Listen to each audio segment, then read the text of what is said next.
Sylhet MC college মাঠে 3 দিনব্যাপী তাফসির মাহফিলের শেষ দিনে অংশ নিয়েছিলেন দেশের জনপ্রিয় ইসলামী আলোচক মাওলানা ডক্টর মিজানুর রহমান আজহারী। তার আগমনকে ঘিরে মাহফিলের শেষ দিনে লক্ষাধিক শ্রোতার আগমন ঘটে। তবে মাহফিলের মঞ্চে উঠে পুরো আলোচনা শেষ করতে পারেননি আজহারী। শেষের চিত্রটা ছিল সম্পূর্ণ ভিন্ন।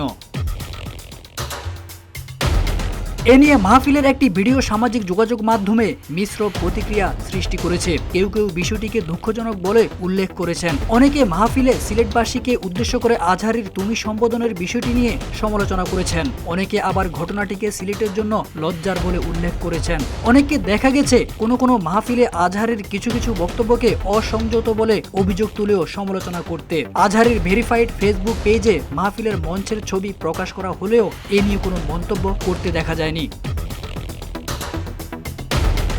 মাহফিলটি শুরু হয়েছিল হযরত শাহজালাল শাহপরান রাহিমাহুল্লাহ ও সিলেটবাসীর প্রশংসার মাধ্যমে। মাহফিল চলাকালে 1 ঘন্টা 14 মিনিট পার হওয়ার পর মঞ্চের সামনের সারিতে ধাক্কাধাক্কি ও হাতাহাতির ঘটনা আজহারী বেশ কয়েকবার থামানোর চেষ্টা করেন।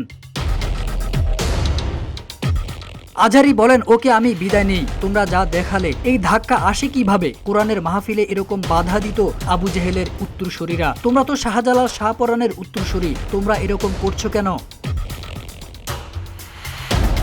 মাহফিলের শেষ দিকে আবারও ধাক্কাধাক্কি ও হট্টগোল শুরু হলে তিনি বলেন, এটা কি কোরআনের মাহফিলের চিত্র হলো? এই সিলেট তো তোমরা আগের 2 প্রোগ্রামকেও ছাড়িয়ে গেলা, তাতেও কেউ না থামলে শেষ পর্যন্ত তিনি ক্ষুব্ধ হয়ে বলেন, সিলেটে আজ কি করেছো তা মনে থাকবে।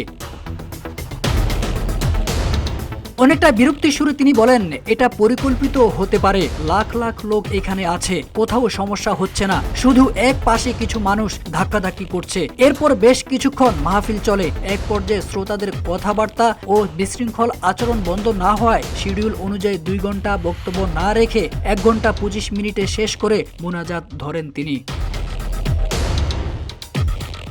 তারেক আজিজ খান, রূপালী বাংলাদেশ।